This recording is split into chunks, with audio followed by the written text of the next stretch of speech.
Welcome, everybody, to No Driving Gloves. We've got a little contingent of people here today. I'm going to start off, though, by surprising Derek, because we all are diligent listeners to the podcast, and saying we had a couple of illnesses and stuff last week. Derek and I did a last-minute show, and while the first part was kind of good, I value your time as listeners. The last part flat stunk, and I was afraid some of you are going to go at the end of listening for an hour. Oh, God, what did they do to me? I was bleep, bleep, bleep, bleep, bleep, bleep. Yeah, that's probably how you would have felt. So that's why we missed last week. I might edit up a little of the beginning, but it's been a hectic week here at the No Driving Gloves Studios. New website launched this week. Go ahead and check it out. A little bit simpler, a little bit more colorful than the last one.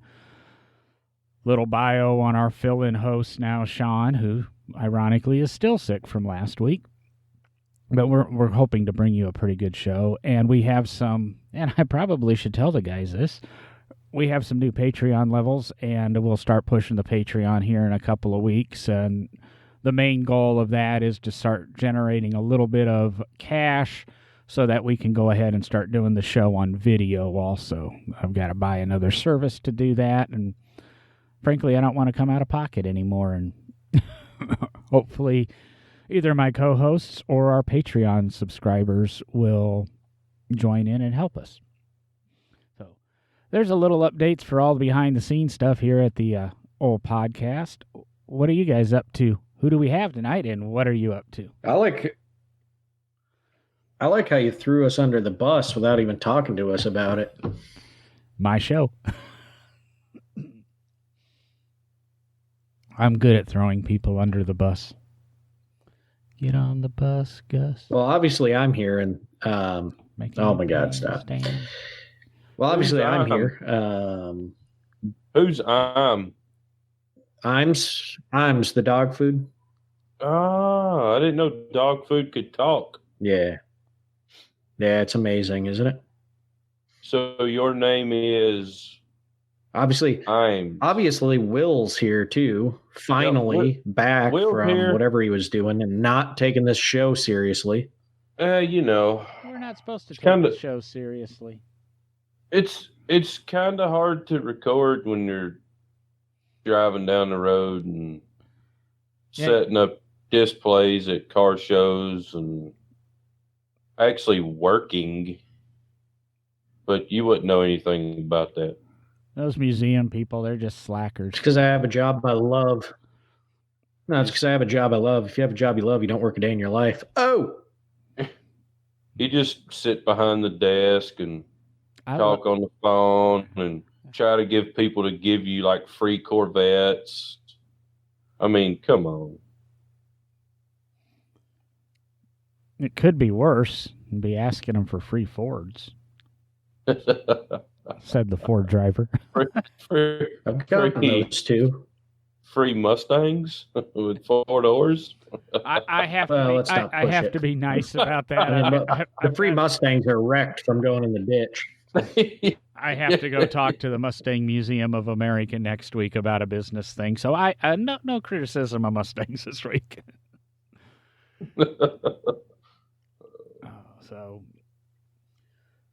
There was something else I was going to add in. Oh, it was a podcast.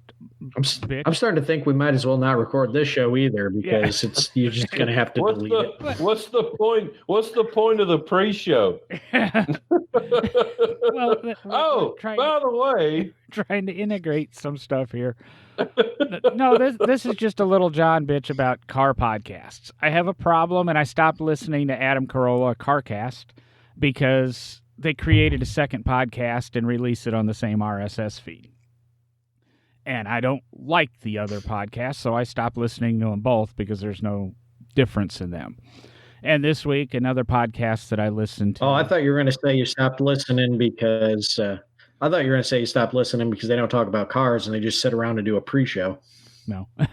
Well, this is another car one, and they're doing the same thing. I don't particularly care for the new co-host, so I guess I have freed up a podcast choice. So if I guess I can find that stuff out. But Derek's antsy to get to this topic. It's what we should have talked about last week. So go ahead, Derek. I'll just be quiet. We can go ahead and talk about cars. Not my fiery bugles here. You don't? Okay, I guess we're just going to jump right into it then. Not even have a little chit chat before. All right, fine, whatever. Tried to have chit chat. So yeah, well, we're. He's got a smug. Well, if you guys would like to talk about this, I do. If you guys want to talk about this, we don't have to. We can just sit around and talk about nothing all day. There was an article that John and I both. Oh my God. Let's not talk about him because I don't think I'd say good things. There's a whole article on him the other day in the Daily Mail about him hanging out in Beverly Hills with his car buddies, which ironically he was recording a podcast when he was hanging out with those car buddies. But go on. You can go ahead and talk, Derek. Mm-hmm. So anyway, John and I think both saw this maybe about the same time. And there was an article in Auto Week or on autoweek.com called Are There Enough? Oh, come on, phone. Jeez. Are there enough old guys left to keep vintage car clubs going? I already have a problem with that because, and I didn't even think of this till I just read it, but why is it, are there enough old guys? Why isn't it just, are there enough people left to keep vintage car clubs going? I know a lot of women that are into antique and early cars. I didn't even realize that, but that's kind of offensive even in the title just to start off. Well, that's kind of explained in the what do you say, the fifth to last paragraph? You guys don't reach out to well, yeah, I mean, they do. Yeah, I think kind of sums it up nicely. Jessica. Yeah. Yeah, exactly. But you notice she's also part of the club. I didn't gather because she was the one signing people up.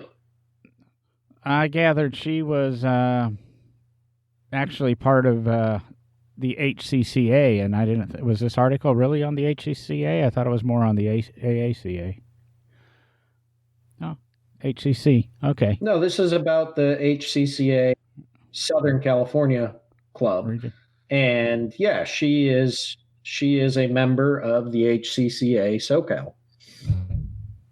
So I find it interesting right there alone that there's already some, strife, if you will, in their own club with the young members that are in the club already saying that the old people in the club don't interact enough with the young generation that's in the club.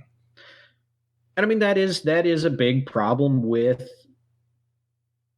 I guess, more so probably the early car owners, brass era, horseless carriage, things like that.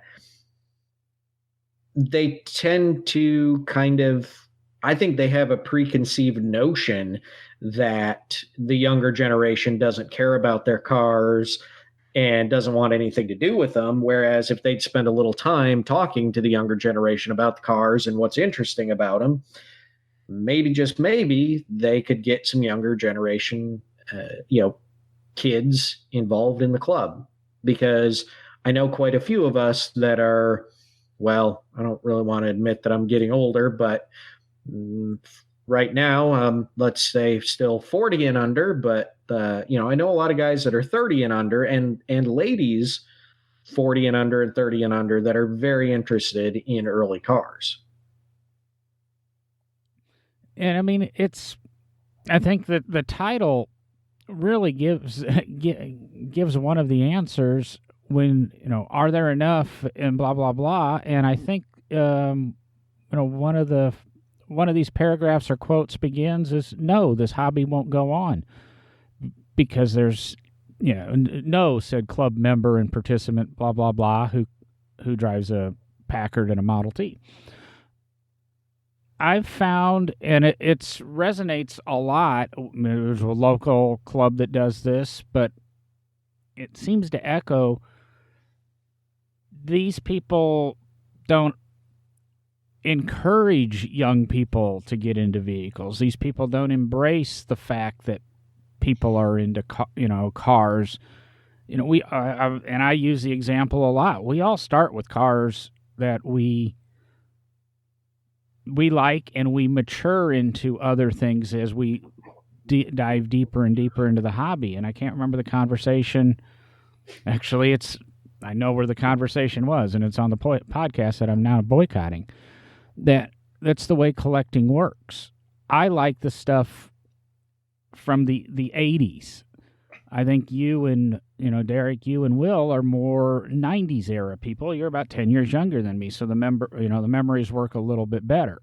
You're an anomaly though, Derek, with your brass era and your early car interests. But we have to get into the stuff and buy the stuff and fulfill our childhood dreams. We can't jump in and fill great-grandpa's childhood dreams first. And that's what these people want us to do, or they want the young people to do, is when you turn 22, you show up at one of these meets and show up in a pre-1915 whatever.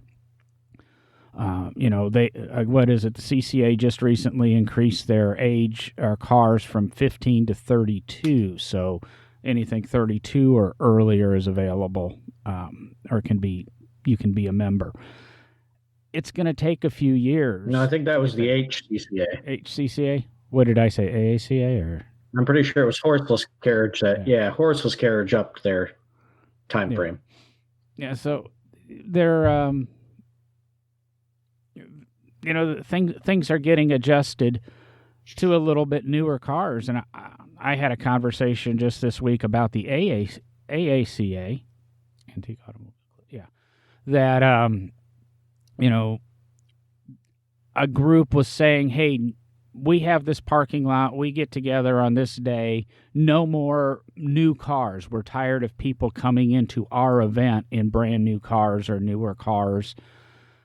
And I defended him. A couple people, even the leader of the one club that was posting about this, was kind of defending them. But, they pay for the area. They cover the insurance. This is the agreement they have. And their club bylaws is the car has to be 25 years or older. Now, I did throw out that go ahead and show up in your, 1994 Neon or your 1994 Caravan and see if they still let you in. But at least you're playing by their rules. And that's my point, is those people still aren't going to embrace the stuff I like. If I pulled up in I don't know if I could pull up in an 89 CRX, but they, if I pulled up in, say, a Dodge Omni GLHS, I'm still going to get shunned because it's not a 60s or a 50s era car. It's not an antique to the majority of the club people. And it's a matter of, I think, the young people forcing their way in, and eventually we'll get there. Well, it's also what they can afford. And, I'm with Derek. It's almost offensive because there are young people that are into cars. It may not be, a 1910 Maxwell that they're into, but they may be into S10 pickup trucks and bagging and body dropping them, as they call it. And the truck community has huge clubs. And eventually those guys, they're going to wind up with a 72 C10 or a 47 through 53 Chevrolet truck, or, they're going to wind up with older vehicles because it just kind of seems to, migrate that way with how much money you make. It's tough to afford an antique car. They're expensive, and not everybody can afford it, but a lot of people love them. So, well, I'm going to throw this out there, and I'll let you see if you can defend it, and if not, then I'll defend it. I can buy we might have lost Derek. I can buy No, I'm still here. Okay. I can take a S10 or your square bodied Chevy. I buy one of those for $20,000. I can also go out and buy a 1919 Model T for 15 to 20 grand and have a really nice Model T. So the money's the same. That it better be a really nice Model T. So the money's the same. If not, as Derek just kind of alluded to, and really I'm on the high end of the market. It's maybe not. It's not. I can see the club member saying, "Well, geez, you got 20 grand into this. You could have 20 grand into what I drive." Where I see the defense is, I can still drive, say, a square-bodied Chevy or an airbagged S10 or something almost daily. I can drive that to work. I don't need 2 cars, with the exception of 2 or 3 people in this country, and I think Derek knows every single one of them. You can't drive a Model T daily, realistically. Yeah, you can. Another defense to that is you're catching the C10s, the square bodies, on their way up in value, where a Model T, I don't foresee them getting any more valuable. They are what they are. It seems like they've been the same for years. So, it's an investment as well. And then what you just said backs up this article we're talking about. The new stuff's getting more valuable because there's a demand. The old stuff, there's less of a demand, so it's getting more and more inexpensive. So are there enough people to keep this hobby going? Because when it comes down to it, if Model Ts drop to $3,000 or $4,000, is it worth the money for 10,000 people to still collect them and have to put $2,000 or $3,000 in them per year to keep them going? There'll start being an attrition, and the cars will start going away. This one's, I think, more alluding to the car clubs, but if you don't have the members, or if you don't have the cars, you can't have the clubs. Well, evolution sucks, people. And if you can't, you can help change the world, but you're not going to change the world. Well, I'm Go ahead. No, go ahead. No, you go ahead. And all right, fine. You're both. It is. I'll go ahead. How's that? And shut up, Will. I'm already gone ahead, big boy. Shut up. So, our little boy, you're not a big boy anymore. You're a little boy. Lost my train of thought. But as people are dying, which people die every day, like you said earlier, John, it's what we liked when we were growing up. My dad was really, really into Tri-5 Chevys, and he's still into Tri-5 Chevys. I mean, he liked 32 Fords and stuff like that, but that wasn't his, that wasn't his dream cars. As he is building a 36 Ford right now, but I mean, the people, just look at the Street Rod Nationals, for example. Back in the 80s and the 90s, they would have 10 to 14,000 pre-48 cars at that event. Now it's opened up. It kept dropping and dropping and dropping and dropping, and they opened it up to a rolling 30. So if your car's 30 years old, you can go, and the numbers have picked back up. I'm not sure last year if it broke the record, but it was pretty close to breaking the record. So the people are still involved. And to me, that's what it's ultimately about. It's not about one specific type of car that people are interested in. It's all types of cars. Whether it's if you're into Hondas, hey, that's great. You're into cars. That's cool to me. If you're into S10s, if you're into horseless carriage, brass air cars, it doesn't matter. You're into cars. We've got something in common, and that's what needs to keep rolling. Not necessarily one particular, genre of vehicle. And it's changing. It's going to change. There ain't nothing we can do about it. So let me jump in there, Will, because I think you have an interesting thought going there. And based on this article, which says, basically, are there enough people left to keep, in this case, the Horseless Carriage Club of America going in the future? Rather, I think what you're saying, and you can jump in on this,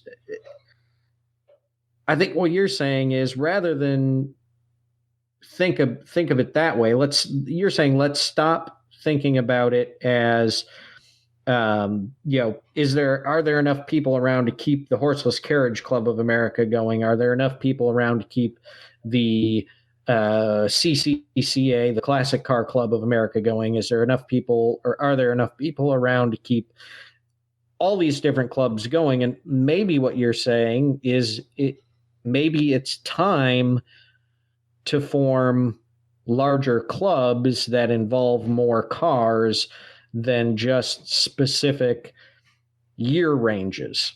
Absolutely. If you don't like your get club it down to where it's If you don't like your club going downhill, look around you. See what clubs are successful. See what clubs have the most members. All right, but if you're so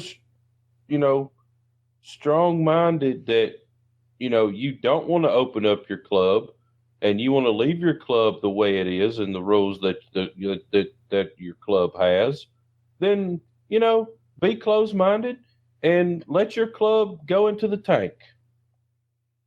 The world changes every day, and if you're not open to change, then that's your own fault. You have to embrace the change, and I've seen a couple of times with car clubs that had shrinking numbers. These are not necessarily national clubs, but smaller local clubs. They have shrinking numbers, and the people participating in the club dwindle, and they are very focused on one nationality or one make or something type car. Absolutely. And what seems to be the anomaly is some of these clubs have went ahead and said, okay, we'll take all European cars, or we'll take, instead of being just a Challenger club, we'll go ahead and embrace all Mopars, or not all Mopars, we'll embrace all muscle cars. So Camaro and Mustang guys can come join. And what the odd thing is, Camaro and Mustang people don't come join, but more Challenger people do join, or more, Italian cars join the club because, it's the Italian group that opened up. Or you're a Toyota club or a Nissan club and you open up to all Asian automobiles. You don't get a glut of Hyundais. All of a sudden it seems that core club gets bigger. And it's a risk you have to take. You have to be willing to accept. I'm in the process right now with my new gig of developing a club based around the automobile. We don't care what you drive, who you are, how much money you make. The idea is you could come, pay a couple of bucks a month or a whole bunch of money per year or a whole bunch of money per month, however you want to look at it. And you can come and you can hang out in a lounge similar to a cigar lounge or a scotch and whiskey lounge and just relax and hang out with like-minded people and maybe watch, car racing or come, watch. We're going to show, I've got secured the rights to like the entire Chassis Media movie catalog, and we'll show a car movie once or twice a month, whatever we can really afford and however much I want to work per month. And the idea is to try to get rid of some of that segregation or whatever you want to call it that car clubs have. We have to remember, we all like Vipers, or we all like GTOs, or we all like, and that's your group. But the cars, it's the old saying, the cars are what brought you together, but you got to remember it's the people, and all car people are pretty much good. It's just getting over a little bit of the age barrier, and I even fall guilty of it. And watching, I'm a member of a couple mini truck Facebook groups and that, and it just drives me batty. It drives me nuts with all these bag trucks that they all lay frame, and they the wheels all tuck up, and that's something we tried to achieve back in the late 80s, but we had to drive because we didn't have the airbag suspensions and stuff at that time. You could do hydraulics, but nobody was really doing that to trucks. And to me, there was an achievement of being able to put your frame, an inch and a half off the ground and still be able to function with that truck. Now it's not a big deal with the bags, and I really like static drops. But I'm accepting because these people, they do kind of embrace and they do kind of understand static, and I understand the practicality. So we all have our issues with it. We just all have to be a little bit more open-minded with it. I think Derek has totally gone away. Or did he mute? Are you there, Derek? Nope. Oh, I'm here. I'm listening. We were listening to your rant. Well, I saw your little microphone with a hash through it, so what was that? Sorry. I have no idea. I think it was Will. No, I just turned my video off because my internet's running a little slow, and I had my microphone muted, so you didn't hear me bad-mouthing you. Okay. Yeah. Okay, then retort. No, I have to. I mean, no, I have to. I was just joking around.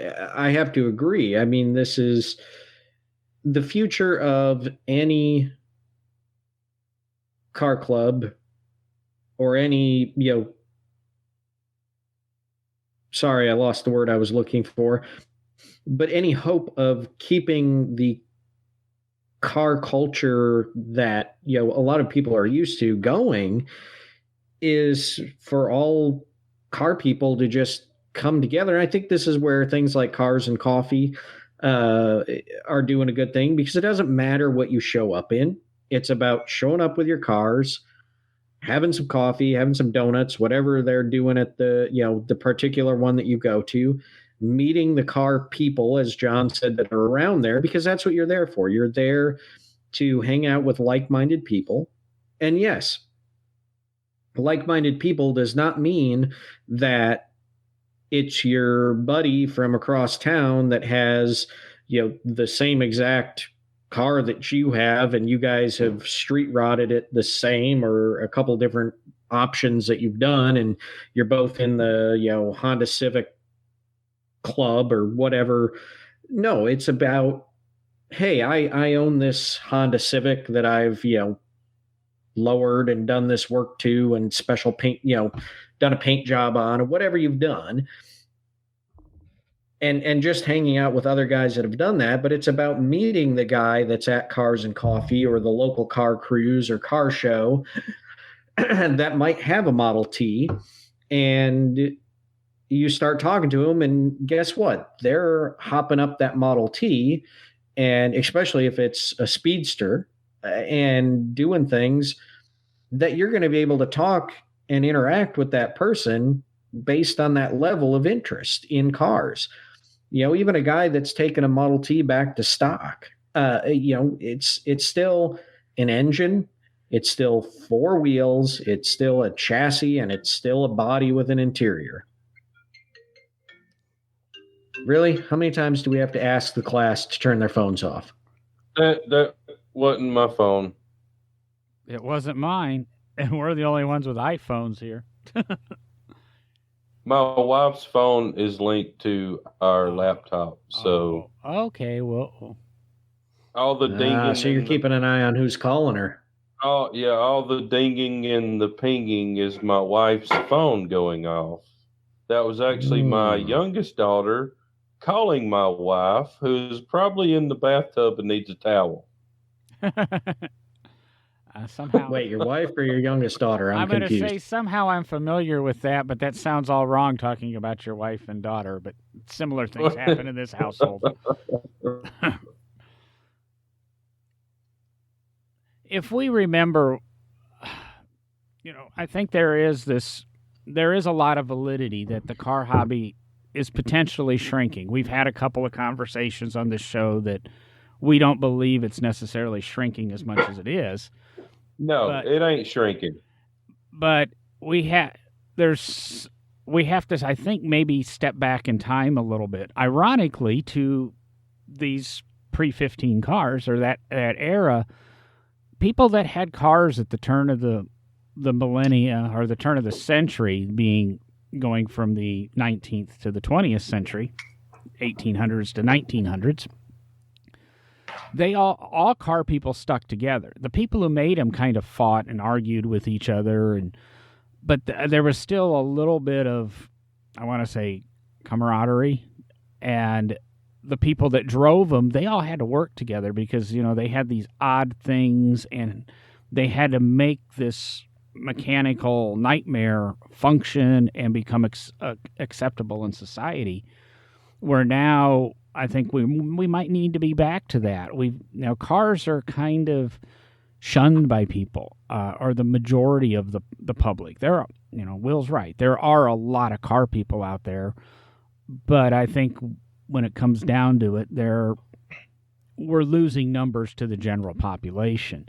And we need to kind of embrace it and make things fun again. And again, that's part of the mission of my new job, is to make cars fun for people and enjoy them and teach them that they're not something to be afraid of. They're more than, they can be more than get me to work, get me home type things, or a phone booth with 400 horsepower. Well, as far as the car community shrinking, there's no way that the car community is shrinking. I've been going to SEMA for the last 10 years, just about every year. Now, certain parts of the car hobby have shrunk, absolutely. All right. But the truck side of things right now is got to be the biggest of what's going on. 4-wheel drive trucks, diesel trucks, that type of thing is huge right now. And yeah, I mean, you can clearly see where back in the early 2000s, the import scene was huge. And that was what was huge at SEMA. And all of that's kind of really cooled off. Don't get me wrong, there's still a lot of really cool imports there. But the trucks have taken over. I mean, used to the outside in front of Central Hall was nothing but hot rods. And now it's trucks, and I mean, there's more vendors, more cars, more people at SEMA every year. And if these people wasn't into cars, they wouldn't be there.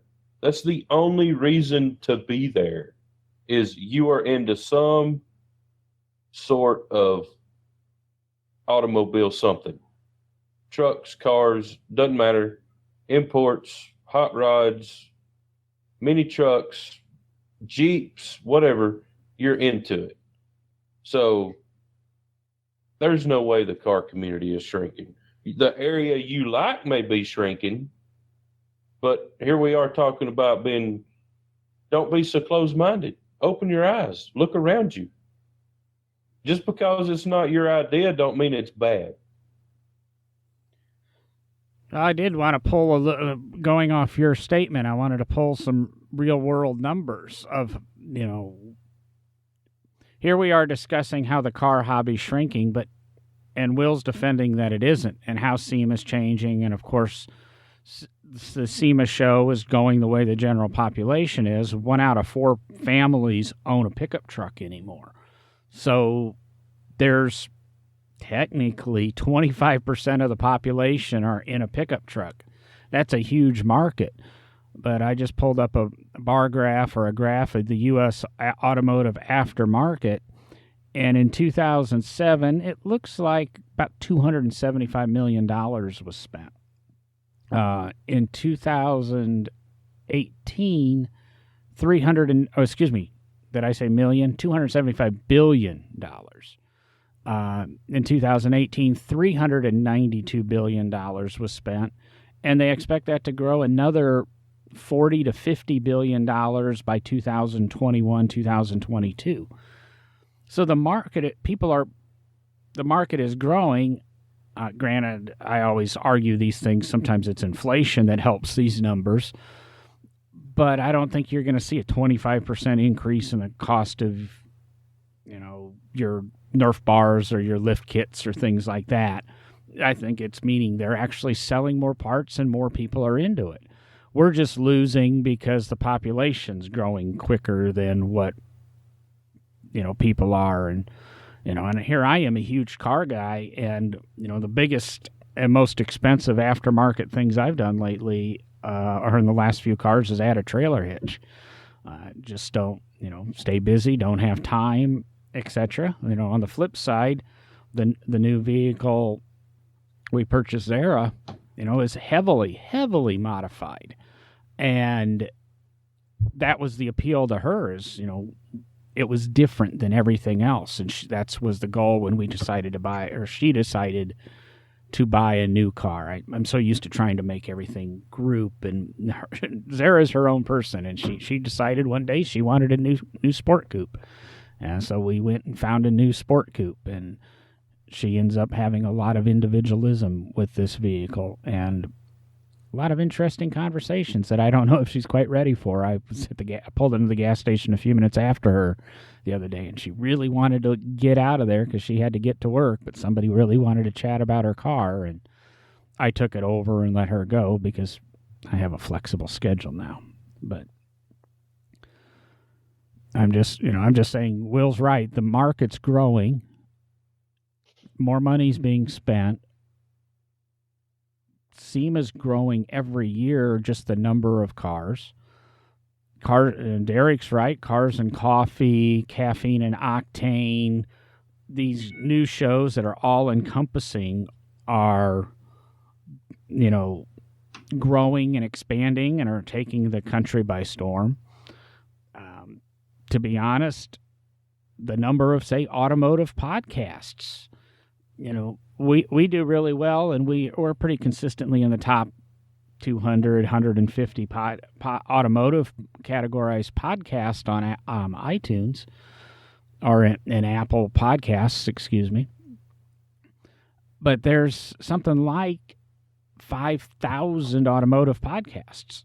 And the fact, there's 5,000 to, 10,000, 15,000, depending on how many co-hosts, etc., people that want to get together and talk for half hour, 15 minutes every week about cars. Well, here's a little bit of news about SEMA. Sorry to break in. Oh, more news, the better news. In 1998, SEMA had 500,000, basically 500,000 square feet. All right. In 98, that was the first year they broke 500,000. Was 1998. Last year was over 1 million square feet. So they've doubled. Yeah, they've doubled the size of the show. And it's getting even bigger because the Las Vegas Convention Center, it takes every square inch of the Las Vegas Convention Center. All right. And part of the Westgate Hotel. The Las Vegas Convention Center is adding on another, 300,000, 400,000, 500,000 square feet, and it will occupy that as well. So I don't think that's supposed to be done this year, but next year SEMA will probably be 1.4, 1.5 million square feet. Yeah, but we're talking. The numbers you're giving, are they total square feet or just indoor square feet? Because not only does SEMA take up every inch of those buildings, they I'm take pretty almost sure, every inch of the right. parking lots. I'm pretty sure that is just indoor square feet. So have we kind of? I don't know. We got a little bit off the core article and got talking more about the car hobby and the collector car hobby. But are we debunking again that that this industry isn't shrinking, that there are car people out there, and it's just a matter of trying to find them? Or we've talked in the past that this 15, 16-year-old car geeks that are out there do it all virtually on the video games and their racing simulators, and then they might eventually grow to have one or two cars, or however, as they get older, and maybe once they're even we might have to wait for the 15, 16-year-olds to become 40 and have some extra income, just like we kind of did, to be able to buy additional cars. Are car clubs now? We had Tony Watley on a little over a year ago, and he made his, literally first million having a online car club. The LS forums. Was it the LS forums or the LT? I think it was the LS forums. LS. Yeah. That's where he made his money, because forums are huge. Facebook groups are huge. I belong to a lot of Facebook groups. I don't do forums. I like going, one place. But a lot of this stuff is online. I mean, I belong to a huge kit car group. I belong to a huge, fiberglass car group. Again, the mini trucking group, the CRX group. And I asked the mini truck group, there's so many people in there. And what's funny is it seems a lot of them here are in the Southeast. And they're pulling these trucks out from behind barns and things that were, magazine cover trucks, and that when I was 18 or 19 years old, 30 years ago. And I was at, I don't know, 30 years ago. I don't hate being so old. And, they're restoring them. And I found that, a lot of them are right here, and this guy's only 20 minutes from me, and this guy's only 40 minutes from me, and this truck was found only 15 minutes from me. And I asked, so do we have a club? Do we get together? No, nobody does. We just do everything here on Facebook. That doesn't quite make sense to me either. And we need to retrain people that we have to start socializing again. Yes, I agree with that. And I really think, I think, it comes down to, I guess, for lack of a better term here, but, maybe some of the car clubs, the earlier, and it's going to be the early car clubs to start out with, start riding the coattails of some of the bigger clubs like we've just talked about. But I think also it might just be the, Auto Week and some of these different, publications are tending to look at the car clubs that are decreasing in size and starting to struggle. And they're not shining enough spotlight on the clubs that are being successful right now. It's like Will said. I mean, everything has kind of an ebb and flow to it. We're going to have a changing interests as time goes by. Will sees it at SEMA. It goes from tuners, say, 15 years ago, to now it's four-wheel drive trucks and diesel trucks, and that's going to keep changing. Well, why don't we shine a spotlight on some of that and say, okay, hey, yeah, 40 years ago, the antique automobile clubs were doing great. They had high numbers, they had great participation. But as things change, as time goes by, another, club or another car interest came about. These clubs formed and now they're being successful. And I mean, it's going to keep changing. So I guess, in my opinion, let's not put so much focus on, that car club's going to fail someday. Why don't we say, hey, look, the car hobby's still alive and kicking. It's just really happening right now in the four-wheel drive and diesel truck world.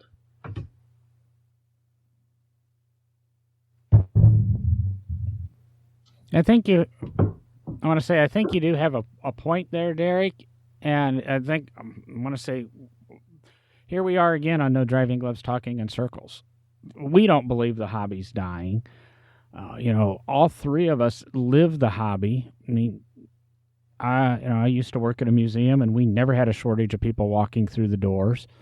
I'm kind of sure it's the same for where Derek's at. Will, I'm assuming you probably have at least 1 or 2 or 3 phone calls every week for a build or an inquiry. This new place we're building out here in Birmingham, it's we have 2 or 3 people that stop by every day, people looking in the windows, trying to figure out what's going on. And it's a lot of excitement. Sure, some's curiosity, but I don't think I've heard one person say a bad word about this, new venture we're doing. I mean, we're 20 acres, 140,000 square foot building, a heavily trafficked area.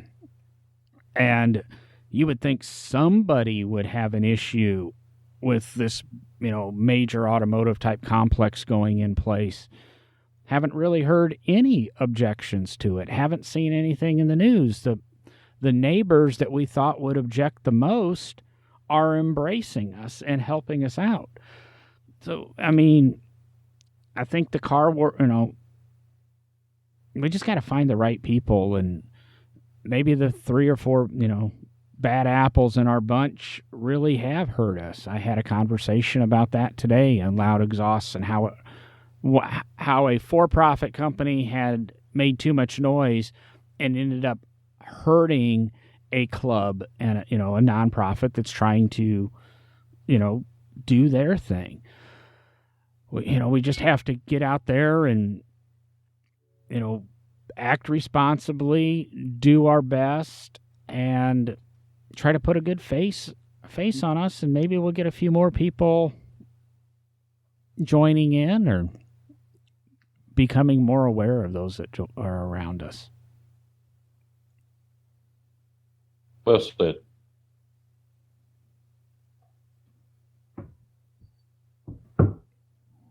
I was all right, so the car hobby's not dead. Some clubs are just losing participants. Other clubs are doing really well. The automotive media needs to pay more attention to the part of the hobby that's doing well rather than the part that is suffering. And then maybe, just maybe, the automotive hobby will thrive even more, and we'll be able to bring up the clubs that are starting to lose participants and get people more interested in those other vehicles as well.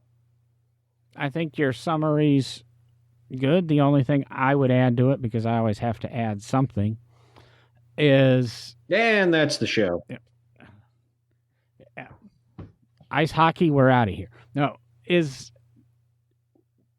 the clubs out there, they have to become more accepting. They have to become less rigid, especially, and I don't mean to pick on them, especially the older people and the younger people.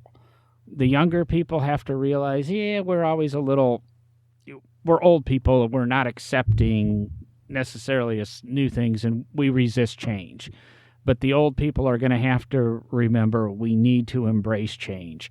And once everybody comes together like that, and we start getting all of these events and groups getting together and just enjoying the car for the car,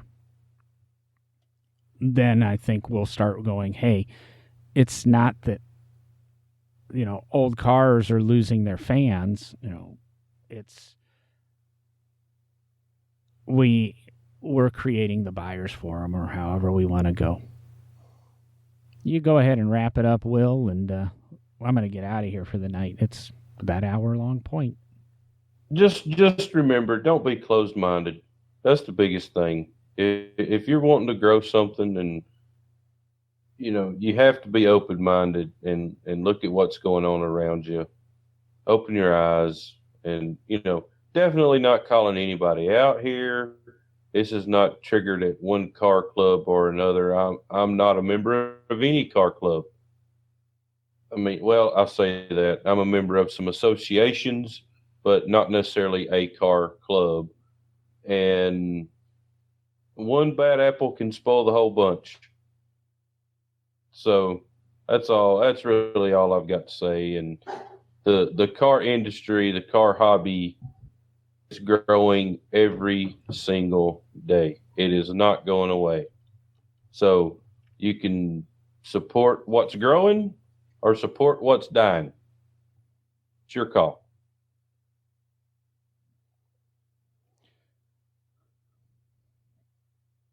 Good That's night. it. I'm out. Check out the new website. That's all I'm going to tell you to do this week. Maybe go to iTunes and give us a good review, or Apple Podcasts and give us a good review. And we'll be back chatting with you next week, and maybe with some exciting happenings in the No Driving Gloves world. Good night, everybody. Later. And remember, if you want to take your Zamboni to the car show, go ahead.